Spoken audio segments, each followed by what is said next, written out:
warm welcome to everyone. This is our second day. I hope you had the chance to enjoy yesterday's program, and more than that, you'll enjoy also today's one. Last year, we talked about a funding principle, kind of a mantra for us, the visitor experience. All we do is inspired by this belief every day to create a unique and engaging experience that will ensure accessibility, enjoyability, and memorability. If you remember last year, we're making this concept of the visitor experience on 4 pillars. One was architecture, the other one was events and exhibitions, the third one was food service, and the fourth one was enabling technologies. The first element was treated yesterday. Today, I will try to focus on the other 3, for which we actually built a platform. Today, I will try to explain and outline the platform that we built in order to ensure the realizations of the visitor experience concept and to make sure that this is available to all participating countries in order to make the visitor experience unique in an integrated way. So, to shape our proposition, we have come up to some kind of a high-quality profiles or kind of a photographs of our potential visitors. These profiles will be determined by those visitors who have swift, simple access and tailored content to excite them and make them happy. Not only by personal interest, but also in terms of location, time of the day, types of devices, and so forth. What we want to provide them is the choice to enrich their visitor experience over the site. So, we made a deep analysis and articulated segmentations for all the targets. We crafted these targets along different phases of the journey, starting from before, during, and after their site expositions visit. We then articulated that on 5 major blocks of offering. So, I would then deep dive on all of them, and do consider that the 4th founding principle of our platform is how could we set up the set of tools that will be used by you in order to enable the experience all through the 5 blocks of offerings. Let me deep dive for a second now on the first one. How did we segment our visitors?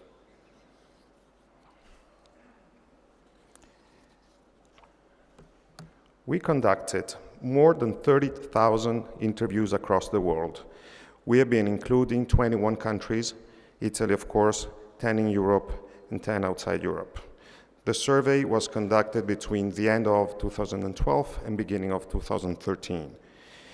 We will refresh it over time. We will also make it deeper in order to get the maximum understanding of the needs and the desires and expectations of our visitors. And let's see what are the results of the first run that we'll be making.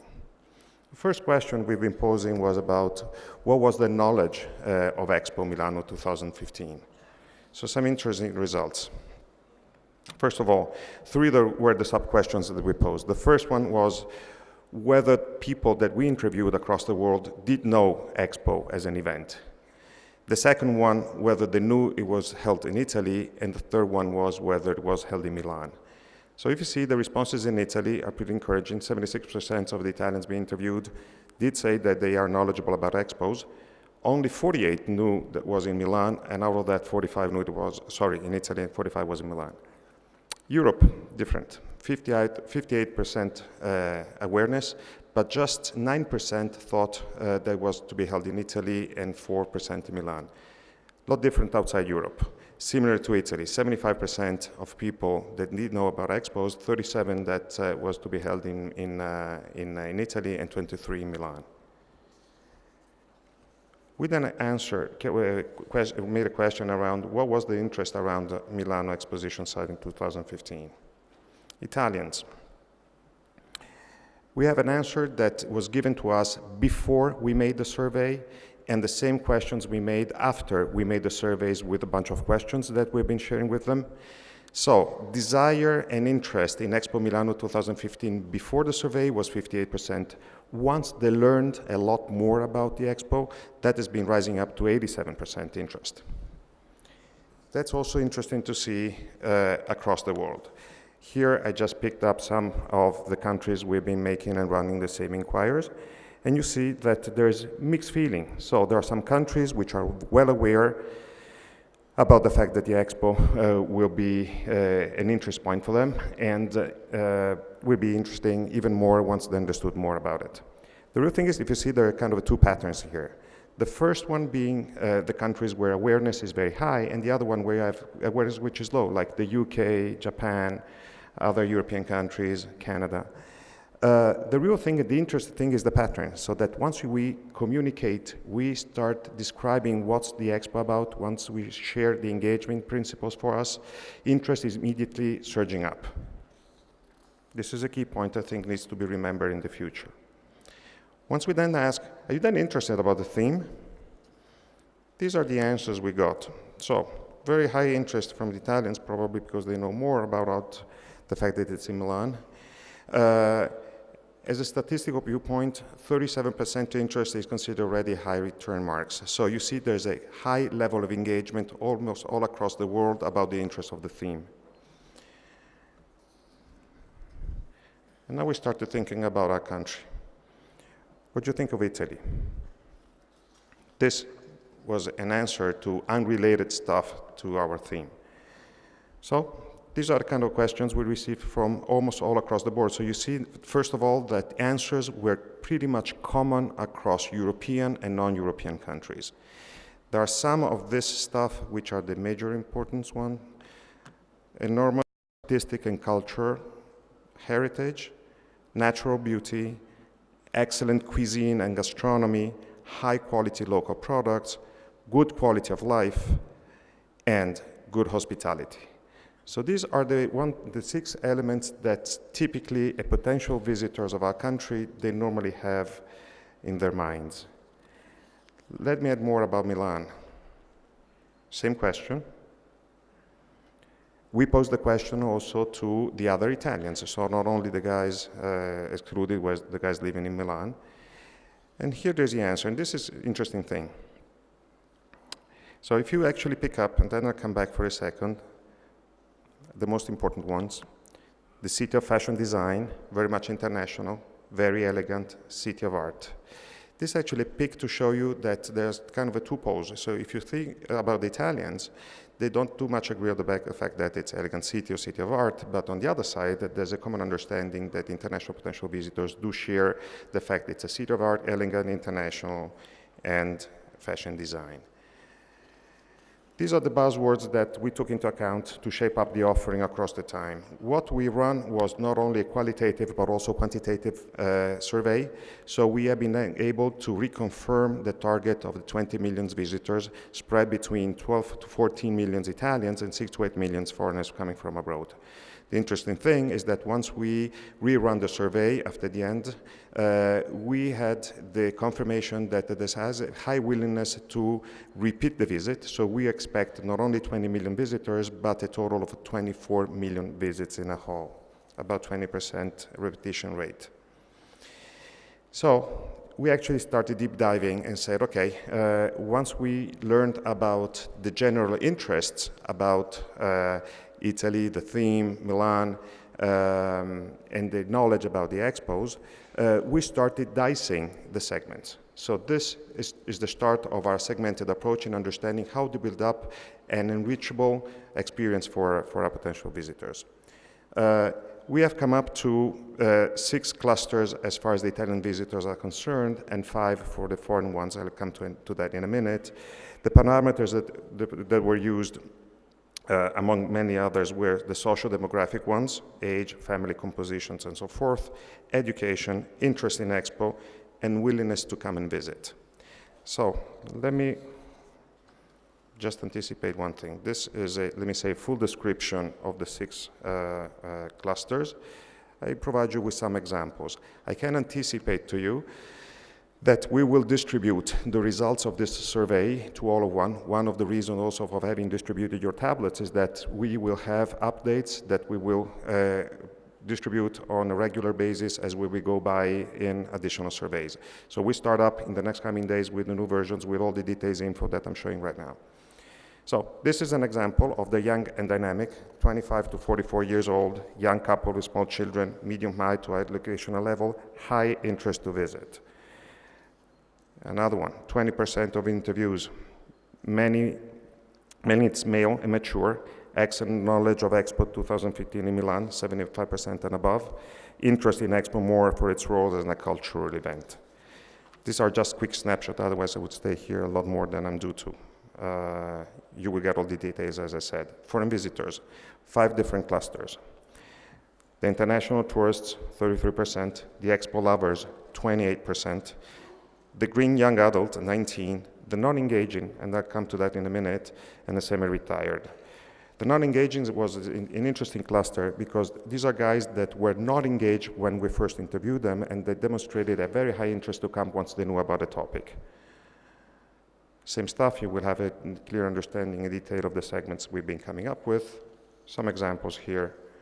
The international tourists, 33%, mostly male, 25 to 49 years old, married, small children, interest in the event, intention to participate above average. Another example, the EXPO lovers, of course, mostly 35 to 49 years old, young couples, married with children, sees EXPO as a cultural event to get to know foreign cultures. And you remember this was one of the main topics we've been seeing as an average. So in the end, we came up to the real question. What are your expectations from Milano EXPO 2015? These were the answers.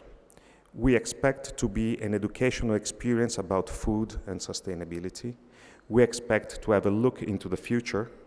We expect to have learns and lessons about foreign cultures, and we expect to experiment foods and recipes from around the world. These were the main 4 topics of answers that we have been receiving, and I think that you will immediately see that this is perfectly matching the setup of our theme and the intentions to realize a beautiful experience on our exposition site. This was hard work, and out of the insights that we've seen, we described, and we've been kind of mapping out a range of choices that we felt we should have been crafting in order to give answers to the desire and expectations that I just described over the 6 months events. So we've been putting up together, kind of not to be over-articulated, 5 big blocks. So, of course, participating country pavilions. This is the constituencies and the backbone of our event. The second one are the clusters, new and engaging concepts. The third one are the thematic areas. 6 months events that will take place in our exposition site and the food and beverage experience. To shape the offering, as I said before, this is kind of a new concept of the visitor experience corridor to say how do we engage everyone all across the journey. This, I show you, one of the many examples of the things that we've been crafting, whereby we've been building up the proposition. This is an example of one of the clusters I showed you. So this is the younger dynamic. You see on the left-hand side the 5 themes there, the 5 blocks of offerings, the thematic areas, pavilions, clusters, and so forth. And then you see on the horizontal axis the various moments of engagement, starting from before the engagement on the site and after. So you see communication, attraction, engagement, participations after the legacy. And there's a journey, and the journeys is qualified by different elements and different set of journeys according to the interests. So this is the way we have been working, and we are working right now in order to create the best offer to provide the enrichment of the visitor experience I was mentioning you before. We've been talking a lot in the past, so we know substantially everything about your pavilions, about the clusters and the thematic areas. I am now going to be deep diving on the other 2, which are less known, the food and beverage stuff and all the events. In fact, if you see what I was saying and mentioned in the beginning, we are actually deep diving on the first 2 big pillars of our visitor experience I was talking of before. One of the first ways to materialize the expectations of our visitors together with our site potential offering was to differentiate between day and night. We have been conceiving, to interpret 2 different fruitions of our site. One is more dedicated to visit, education, experience, culture during the day, and one more dedicated to leisure, nutrition, intercultural exchange during the evening. So you can pick up some of the buzzwords I've been writing in there: visit of participant pavilions, thematic areas, enjoy the food and beverage offer, attend a convention in Expo Center, take part in educational food event in the cluster, take part in sports events like on the Cardo and the Cumano, or take part of the folk show in the plazas. This will be the day piece. And the night piece will be more on enjoying the participants' food entertainment, take part in the performance Pavilion Zero, enjoy the big shows in the open air theater, take part in dinner lights show in Expo Center, and attend street theaters in the plazas. The articulation will be substantially to have our site dedicated to the daily representation in anything between about 9 o'clock opening hours in the morning, and kind of have a shift between the day and the night set and formats around 6 o'clock in the afternoon. Of course, let me say that this is a challenging effort. We are planning to have kind of a 4,000 to 5,000 different events over the 6 months period. So I will then show you for a second a small video trying to give you a flavor of what could be the differentiating point between day and night, and then I provide you also with some guidance that we're planning for the next future.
we have to make it.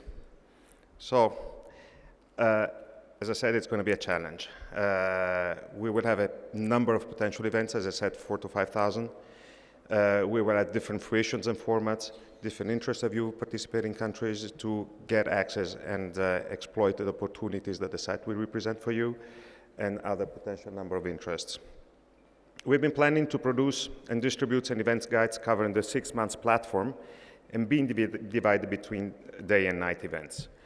The events guide will be released anything between the end of January and the beginning of February, and will cover most of the infrastructure of the various events. The idea was to have that articulated on 4 big blocks: education, with conventions, institutional events, talk, food shows, and award; food entertainment, cooking shows, lab cooking sessions, special dinners, street food, street performances, street theaters, basket shows, street parades, sports events, lifestyle events, mascot shows, folk shows, and stage performance, medias, partners, events, shows, operas, ballet, theaters, music, and so forth. All of that will be related to all areas. The common ones by us, the organizers, and the specific ones managed by the participant countries, self-built pavilions and clusters, whereby we will just provide suggestions and general indications. We will define how to get access to all opportunities by participant countries. We will provide strategies and tools like events, management board, applications, and visibility integrated in the rest of the tech stuff, and that will be made available to participating countries. We're now coming to the second block, the food and beverage. This was the first piece of the site offering. We're now coming to the second one. This is totally new section. That's one of the main things that will enhance and enrich the visitor experience have you seen per the responses that we got from them when we interviewed them. And we would leave one of the last and enriching, long-lasting experiences to them. So we've been thinking, articulating the visitor experience as a food experience on 2 blocks, the enrichment of the visitor experience with ad hoc, high-quality food service as an integral part of the EXPO product, the consumption of food as an element in attracting visitors, helping achieve current visitor targets, and stimulate the second visit. Food and beverage offering to bring an experience to life, unique, original, and engaging for all 5 senses. Pertinent to the theme, sustainable, and representative of the International EXPO panorama. And that has to be affordable, relaxing, healthy, and fun. Let's see the figures to achieve all of that. We have been calculating that the EXPO, all of us, will have to distribute and prepare more than 26 million meals over the 6 months events. You see, we've been also making an estimate of the breakdown between lunch, breakfast, dinner, and snack, even though, let me say, this division is not that strictly marked. We will have about 50,000 tons of beverages and food to be taken into the site, out of which 46 will be just dedicated to beverage. We're talking about 1.25 kilogram per meal per person. It's a big business. That pertains to us all. We've been making an estimate that with the average spending for each one of those 26 million meals, we would actually come up to something around 320 million euro turnover that will be split among all of us. To go a little deeper and also represent the level of complexity that will have to be managed on the site, we've been dividing and show you some data around intake and output between peak days and off-peak days. So we are having anything around 50 tons a day of food during off-peak days and 125 tons of food every day to be taken in, that together with the beverage comes up to 450 tons a day of food and beverage to be taken. And that will actually produce something around 170 tons of waste to be taken out of the site every night. Where do we articulate all of that? So there are actually 4 main ideal blocks of food areas. One, very important, is the one represented by your pavilions, the ones both on self-built and clusters. And the third one is around the service areas. How do we think that would be articulated? Participants are required to have some kind of food restaurant, food service within their own exhibition space. I will come back to that because of the formats that we've been envisaging should be representing the food offering.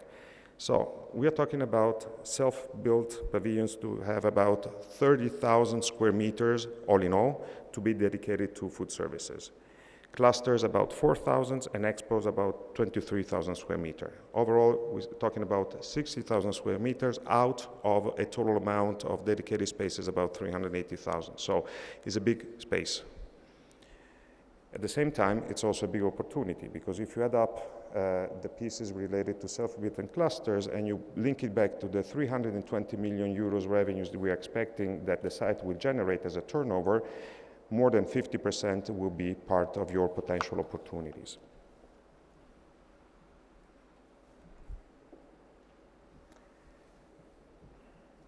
Let me talk about the areas that will be directly managed by the organizers. As I said before, we have 23,000 square meters of areas dedicated to food service. That is dedicated, so we have hypothesized a high production capacity up to 14 million meals out of those 26 I was mentioning before, representing about 55% of the total visitor needs in terms of food and beverage. We actually been dedicated 3 different blocks of service areas, 12 service buildings, 15 service units, and 9 kiosks.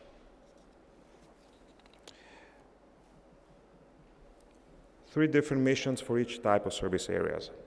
On service buildings, we think to have that substantially dedicated as prevailing the mission to be a retail food service. So massive approach for food service offering. The second one is around service unit. Spread all over the site, you've seen where the colors were in the previous slide, will be dedicated to specialty food. And the third kind of approach was to get kiosks and plugins for on-the-go operators. We've been adding a fourth one. Will be just complementary, which is a set of vending machines for quick needs. In order to adapt the expectations of our visitor segments, as outlined in the beginning of my speech, to the food and beverage requirements that have been just outlined, we had to identify and aggregate the targets on 4 subcategories. That is meant to be on top on the typical and more normal offering granted by the food retail service. So we have 4 blocks here: the high spender, high income, less than 44 years old, no children on the site. Experience, novelty, and technology and fun are the buzzwords or the characteristics over the food experience expectations. The elite, very high, more than 35 years old, no children on site, exclusivity, protagonism is an excellence, affluent, middle-aged, and families with children. I will also distribute these elements in the deck that will circulate in the next coming weeks. Out of that, we've been identifying 8 different formats that should be responding to the needs of those 4 subcategories with all the segments we've been seeing before. Let me go through them one by one. The ones that are more related to high spenders, do think about that in terms of differential expectations. So this is what should be enhanced to attract them, enhanced to enrich their food experience visit. So the 3 which are pertaining to the high spenders are the ones related to innovative food service points, experiential restaurants and night spots. Cafes, bars and sandwich shops, pastry shops and wine bars for the first, restaurants, stuzzicherie, like Italian tapas, evolved gastronomy for the second, premium restaurants with entertainment component, pre-dinner and after dinner. Other 2, elite, exclusive restaurants, exclusive space, top quality restaurants, star ranked with high price fare, high innovative food service points with exclusive experts, potentially with panoramic view on EXPO.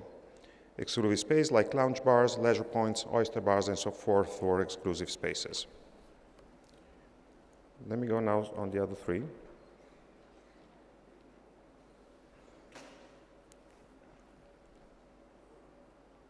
Affluent middle-aged, agricultural, tourism style, premium restaurants, focus on the genuineness and freshness of ingredients, organic foods, health eating, and Italianness.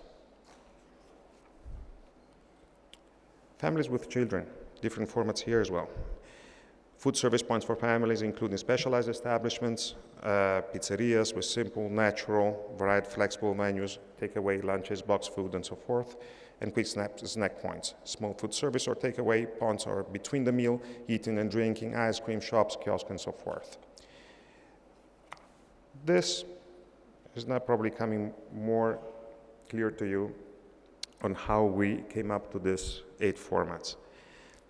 These are the 4 subcategories, and you see how we think that over the day will be articulated according to the needs of food and service offering, starting from breakfast and coming up to dinner. What you see here is what we expect those 8 formats to be responding our visitors' needs in terms of differential offering. So the ones which is more specific. As I said and anticipated, the normal ones is to be offered anyways. So you see, it's articulated. Format 1, innovative food service points, and innovative food service points actually adapts to morning break and afternoon break. If you actually were to pick restaurant for children at dinner, is one of the other examples with families with children. This is the way we are now getting organized on our side. We will provide you with all detailed support to see how you want to get the suggestions that we will be represented in the food and beverage guide to be adapted to your needs and desires. As I said before, participants are required to have some type of food service and offering with their own exhibition space. So we really encourage all participants to showcase the finest offering, both within the Your Self-Built Pavilion and the clusters. EXPO will help tailor the formats. Countries will adapt the contents, and hopefully visitors will taste the benefits. Let me just give you a snapshot of a case study. This is an example on how we started adapting the concepts and the rules I was just mentioning before. Italy is covering 2 of the EXPO service buildings that I was mentioning before. Is located on a 6,000 square meter surface, and will be able to deliver around 3 million meals, around 12%, 15% of the overall needs over the 6 months period. Italy will showcase the offering of all 20 Italian regions in a unique blend of food experience and cultural learning, combining University of Valencia uniqueness in the food industry together with the superb food and wine tasting by implementing extraordinary culinary itineraries.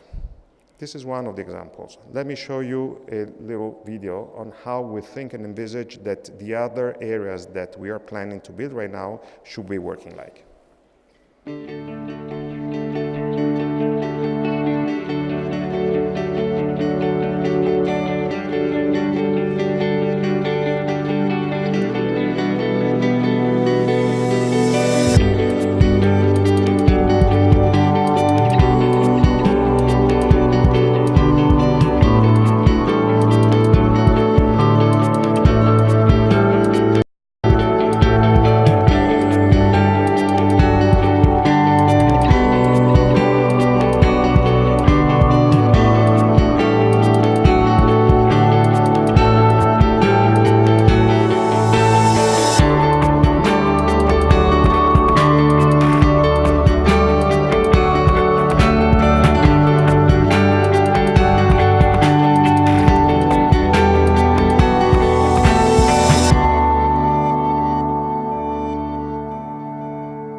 How can we support participants in food service management? Participant countries are asked to make a significant contribution to overall EXPO food and beverage offering. As you've seen it, surface and production capacity is strong and high, and this is required to meet our customer expectation experience of food and beverage. So we're expecting all you together to provide something around 12 million meals over the 6 months opening, about 130,000 meals as a peak day offering, coming from clusters and self-built pavilions. We have been preparing a guide presenting rules and constraints in order to support countries in food service management. This guide will be coming available in fall, and is actually just kind of now finalized. Let me talk about the tool.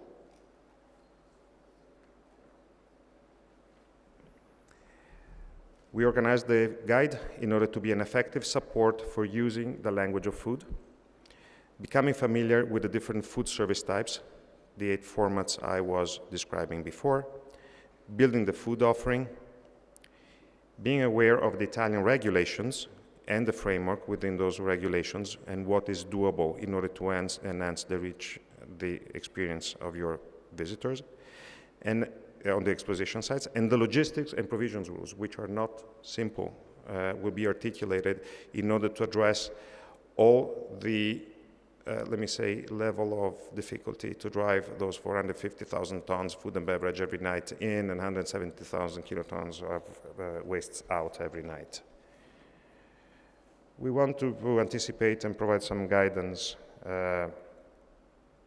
on what we ask you. Countries will be asked to implement at least one of the formats presented by EXPO on a small lot, one of those 8. Small lots being less than 1,000 square meters. We are not requesting it for clusters, but we strongly suggest it. We will ask to implement a multi-format food service offering on mid-sized to large lots, more than 1,000 square meters. Multi-format might meaning 2 or more. Provide spaces dedicated to edutainment and around food and beverage sampling, tasting, in addition to the space dedicated to sales. And lastly, to observe the rules laid out in the food and beverage guide that you will get. It's not going to be an easy journey, so alongside your preparing of the site and the constructions process going on, as was described by Angelo Paris yesterday, we will give you full support until the end, until the opening, in order to enable you to provide the best food offering with all also, let me say, the operations behind it and make it come alive.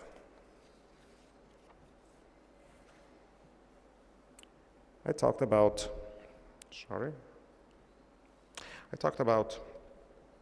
2 out of the 5 tools that I'm going to be presenting today. So let me just recap it. The 6 months events guide, the food and beverage guide, and I think that now we are at another interesting point, which is ticketing.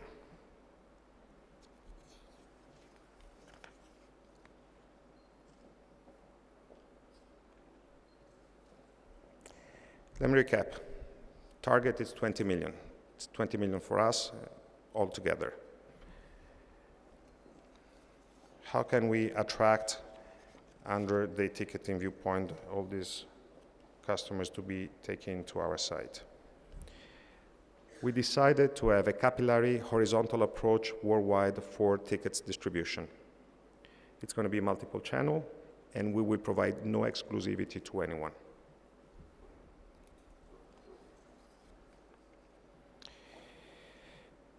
Where and how do we think that the tickets will be sold? EXPO Direct, we envisage we will have about 60% of our tickets being sold directly by us, 20 million, and the main channels will be the web, kiosks, call center, and the on-site box office, of course. Third-party resellers will host 40% of our expected sales. The partners, collaborators, we already some of them which are on board, and we have, of course, the international world tour operators. Others will be identified as distribution activity will go on. International public, which might be interesting to you, is expected to buy tickets from the web on our portal. I can announce that we will start selling tickets to end customers on our website during the month of March. The international partner activity, yourselves, and tour operators. Ticketing will be a varied offering. It will be nonsense having talked and longly studied all our customers in terms of segmentations, needs, and expectations without having a segmented approach on ticketing as well. So we will have tickets meeting all needs. It will be a combination also with country-specific special events. And I'll come to that in a second. Criteria for price variations. That depends on the length of visit, so we will be differentiating according a single day or a multi-day and evening. Type of visitor, adult, child, family, senior citizens, and disabled. Moment of the visit. That could be an open ticket, any day, not constrained, or calendar ticket, fixed date, and then can be subdivided by peak and non-peak days. Combinations of single day, adult with a couple of kids, fixed date, non-peak. This could be an example, will qualify a ticket. So there are many combinations and variations of tickets. And then there's one other big discriminator here, which will be when the ticket will be purchased, either before or after the opening. We have a target to get to 5 million tickets sold before opening. That would be something around 25% of the total target. It's challenging, but I think it's doable. Of course, we will have protected categories with free tickets for children under 4 years old, companions of the disabled visitors, and so forth. But that's not all of it. We are currently crafting right now premium packages tickets. So services and experience over and above the standard ticket will be different offers versus different price levels. That could be business tickets, gold, VIPs, and so forth. And we have variants for participating countries and pavilion, partner businesses, individual customers. Let me show you a little bit, it's readable, the services that might be included. Welcoming services, customized guided tours, preferred booking, reserved night shows, lunch and dinner, wine tasting, speedy transport, fast-track entry, events outside the expo, cultural sites visits, and enogastronomical experiences in and out of our site. I'm sure I will be anticipating one of your questions. What will be the rules for you around tickets? By the second quarter of 2014, we will give and provide you with details around the policies on access benefits in terms of accreditations and tickets included within your participation. Policies and purchase procedures of additional tickets substantially discounted for the use of your pavilions, not resellable. And on top, as I said before, premium visit packages with services for guests, VIPs, and ticket visitors at various price levels according to what will be defined and made available for your convenience. This is turning to be a good opportunity to attract tourism. If I make it, yes. Italian food, it's easy to say it's a match made in heaven. This is what is perceived by tour operators. We've been starting sharing the concept I'm presenting today with them in recent meetings. And they can act in two ways. On one side is adapting their tourist packages and carving and engraving the EXPO Milano 2015 event as a special and once-in-a-lifetime event. Or, on the other side, let me say, tour operators to really create new offers triggered by the fact that we have EXPO 2015 in Milano in that year. The two different efforts, one is adaptation, the other one is more fantasy to see and understand how they can provide new offerings. There's no problem in having opportunities to put things together. It's just a matter of having like kind of a little bit of stimulation of their fantasies. All of this, if you remember, goes well along with the indication received by our potential visitors as an outcome of the survey I presented. So these are examples of bundles that tour operators and operators of tourism as a whole might be putting together, combining the tickets with travel services, accommodations, arts and music, sports events, wine tours and gastronomical experiences, city tours, shopping, business, and relax. We are supporting, as an organizer, the industry to shape their propositions. We've been supporting the formation of a new company dedicated to promotion of tourism offer. Explora is a newly formed company just dedicated to support tourism offer for EXPO 2015. It's located in Milan. That's with the participation of the Italian Chamber of Commerce in Milan and Regione Lombardia. And the aim for the first years of existence of this company will be just to support the tourist industry to improve the offering and customize and carve out the offering they have to support the attraction of our tourists. We have been strengthening the presence at global level exhibitions with the Italian State Tourism Board. We recently just 2-3 days ago, a summit between us and the most important tour operators from the world. 50 guys were here for 2 days session and understand which could be also the feedbacks we could get in order to improve our support for the tourism industry. And then we have direct engagement in tour operators as authorized resellers. So now, you might ask me, why are you telling us all of that about tourism and how tickets might be stimulating? Because we need your support. We need your collaboration. We need you help facilitate, being proactive to attract visitors from your countries. We would be appreciating us being introduced to ideal reseller partners. We'll be delighted to assist in spreading the word. That will be combined with all the communication program that you will be hearing in a while. We are coming to more pragmatic stuff now. We're talking about the catalogs. During last months, we started receiving from you different requests and inquiries like, who can I engage to support us in building or managing the pavilion? Who can help us in better setting the exposition areas? How do I engage with the technological expo partners to better shape our needs? And so forth. In the next section, we will see what we've been putting together and providing some answers and supporting most of the issues that you'll face before the start and during the exposition. A year ago, as our CEO anticipated yesterday, we just had 4 partners. We've been enriching the set of partners, not only the technological ones, and we now have a lot more. And they are playing an incredible role in supporting the build of the event. Let me now describe how them and other companies will be involved and available to your engagement. So we've been kind of breaking down the 2 big blocks and phases, the one from today until May 1st in terms of construction and setup, and the other one related to management until October 31st and onward.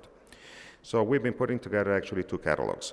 One is the official partner catalog, where EXPO supports participants' pavilions, offering innovative services and solutions in collaboration with its official partners.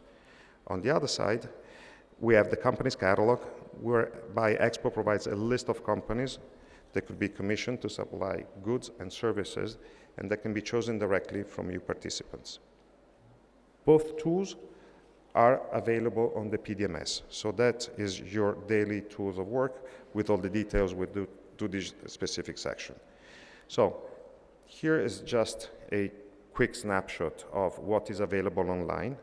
You have the official partner catalog, which is divided in 3 different blocks. ICT and smart services. This is the one piece I've been presenting back in Bergamo in May. You will have the detailed offering, and this is including the partners that were missing in Bergamo, with the edutainment partner being assigned to Samsung, and the web portal piece, which I'll talk in a while. We divided that with the general services. And this is part still of the official partners catalog, which are preferred ones. The new thing is that the preferred partners catalog do provide just only certain specific categories of goods and services that are needed by you. So we've been forming a new catalog. The catalog will be live in the next few days. It's a virtual market built through telematic platform. Italian companies will be participating. When I'm talking about Italian companies, I'm talking about companies which are working and recognized operators in Italy, so Italian and foreigners, which can propose themselves to participants. That permits the companies to introduce themselves. There are certain standards to be qualified and participate to this platform. And this standards enables you to be interacting with companies which are substantially reliable under a set of parameters that you'll see on the website. This is made in a way to make it easy for you to have access to goods and services that can be provided by Italian companies. So the search is easy. That will be able to point you on the kind of propositions and offers that the various Italian companies might be providing to you, and helps you being guided with the regulations around involving a supplier. Let me add one little point on EXPO, that is, let me say, the catalog in the catalog, which is a list of construction and furniture materials classified by their innovation and environmental sustainability levels. This is actually, the first one was an entry point by companies. This is an entry point by kind of products and categories with specific sustainability requirements. So, we are coming to the final tool. There we go. Supporting the enabling tools for those 5 blocks of offerings I was mentioning in the beginning. And this is our last section. So, this is the whole of the digital strategy. I think we are pretty much stabilized. As the project progresses, we're fine-tuning the approach on how technology should be a key enabler to our shared visitors experience. We now articulate it in 2 blocks. The on-site experience, whereby we're going to be getting the digital smart city, and the online experience, whereby we're going to have the digital expo stuff. Let me provide you with some details on that. I think you might remember the build-up of digital smart city being laid on 5 layers. Let me recap on them. It's energy infrastructure, ICT, safety and security, edutainment, and services. The structure is still the same. Works are going on exactly around this scheme. What changed is that during the past year, we progressed a lot engaging worldwide class of technological partners that could help us and help you making the digital smart city come alive. I've been representing here the partners that are involved on all 5 layers. You see there's a color code for each one and where these partners are contributing. Let me draw your attention on a couple of points. There's not a single partner that supports the building of a specific layer. This is multi-proposition. This is complicated. And the second one is that you can see how articulated and integrated is the contribution by all of them. Building the digital smart city is not just a matter of doing it within the borders of our exposition site. That goes well beyond. In order to maximize the visitor experience, has to be fully integrated with the outside world. We have a comprehensive set of smart services available in the area of Milano and beyond to guarantee a visitor and consistent visitor experience. 3 blocks are under development. Infomobility services, you know, we've been launching and supporting a dedicated platform to ease up the flow of data among the various data owners and users, called E015 Ecosystem 2015, supporting the infomobility services. This is live, and there's a lot of interest and usage already going on the platform. Integrated services available in the area of Milan, like open Wi-Fi, InfoPoint, and digital areas, totems. You have been seeing examples of the totems outside here. I don't know if you have been able to play a little bit with them. And that will be a substantial spread out of 50 totems in the city of Milan and airports and so forth. We then have the thematic itineraries integrating the expo site with the surrounding areas and touristic offering. We start from Milan and the surrounding area in Lombardy. We expect to have that adoption much wider to the whole of the Italian nation.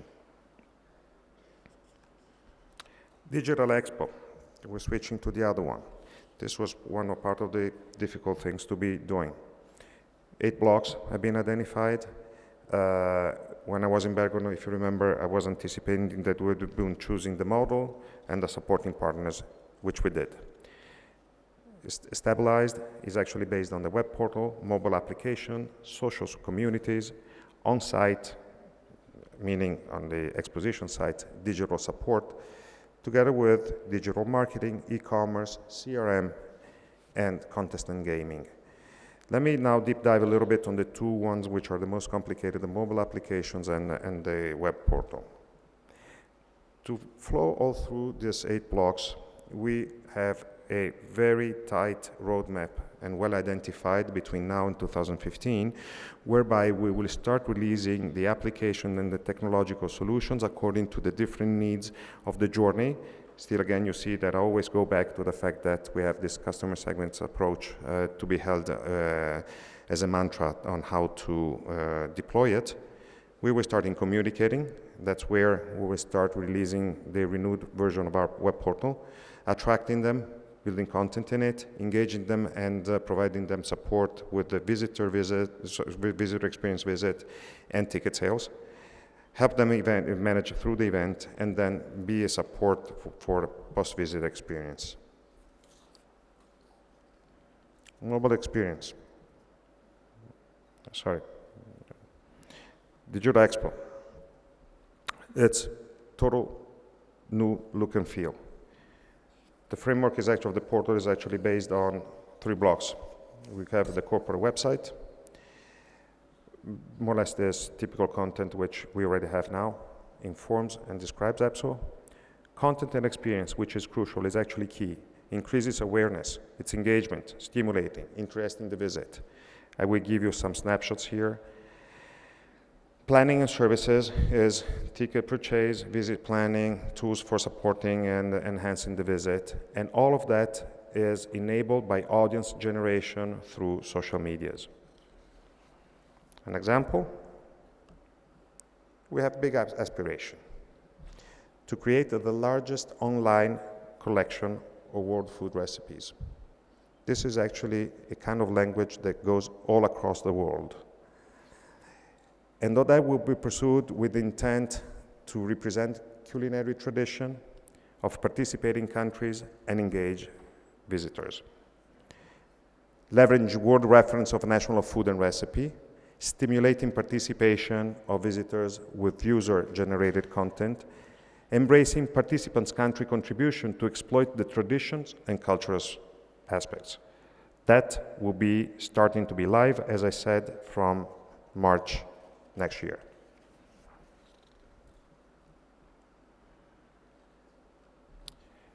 This is an example on how we applied. You remember we did that with food and beverage. We are actually adopting the same model and concept with experiences around the web portal visitor corridor to be sure that we intercept what our visitors might be needing.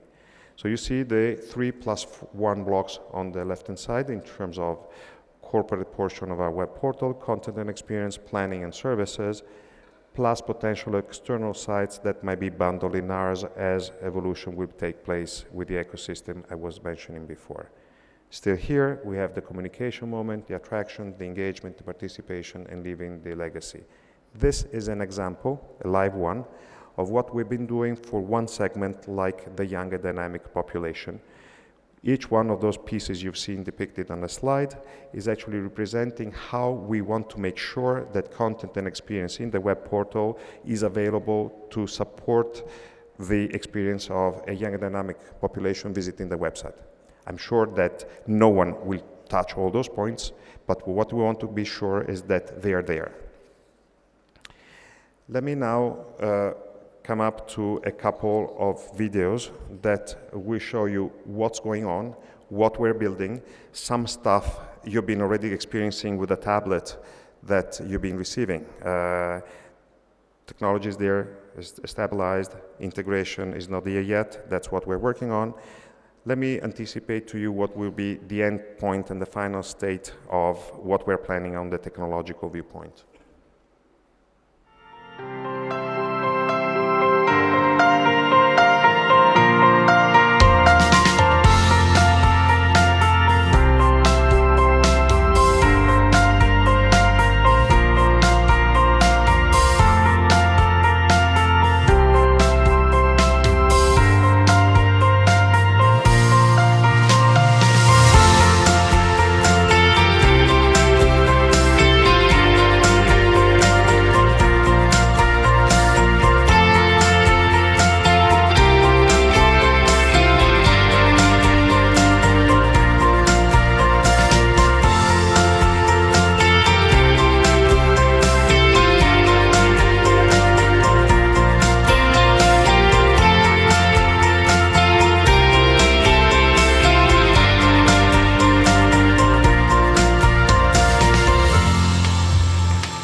Piazza Duomo in the past, in the times of St. Ambrose, the Basilica Maior,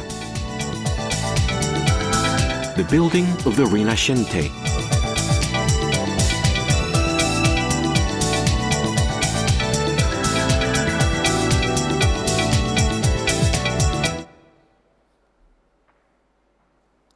So some of that stuff you've already seen.